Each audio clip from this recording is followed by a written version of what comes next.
First అంటే గీతాంజలి చూసిన తర్వాత మళ్ళీ గీతాంజలి 2 చూడబోతున్నాం. ఈ మధ్యలో మేము అంటే ఫస్ట్ ఎక్స్పెక్ట్ చేసింది గేమ్ చేంజర్ వస్తుంది అనుకున్నాము మీతో, చరణ్ గారితో. కానీ ఇప్పుడు గీతాంజలి 2 నుంచి మమ్మల్ని బాగా అలరిస్తున్నారు. అంటే ఇది 2 చేయడానికి కారణం ఏంటి? మేము 1 చేసి అది రిలీజ్ అయ్యి అంత పెద్ద హిట్ అయినప్పుడు దానికి గీతాంజలి తీస్తే ఇది పక్కన పెట్టిన దీనివల్లేనా అది బ్లింక్ సరికొత్త ఎఫెక్ట్లు వస్తున్నాయి ఇవాళ గీతాంజలి వల్ల. గీతాంజలి ఓకే ఎందుకు చేసామన్నా ఓకేనా? యా ఐ థింక్ స్టడీ పర్లేదులేండి, మంచి హారర్ ఎఫెక్ట్ వస్తుంది. So Geethanjali part 1 first part release అయ్యి అంత పెద్ద హిట్ అయినప్పుడు మేము పార్ట్ 2 తీయాలి అని అనుకున్నది.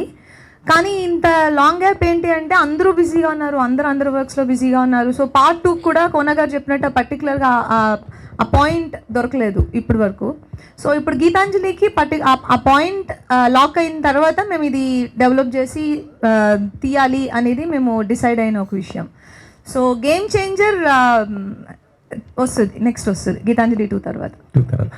మీ చేతిలో బొమ్మ ఉంది, ఆ బొమ్మకి మీకేంటి సంబంధం అసలు? ఇవ్వండి, ఇచ్చేయండి. దాన్ని అదే ఆమె కొనుక్కొచ్చింది డబ్బులు.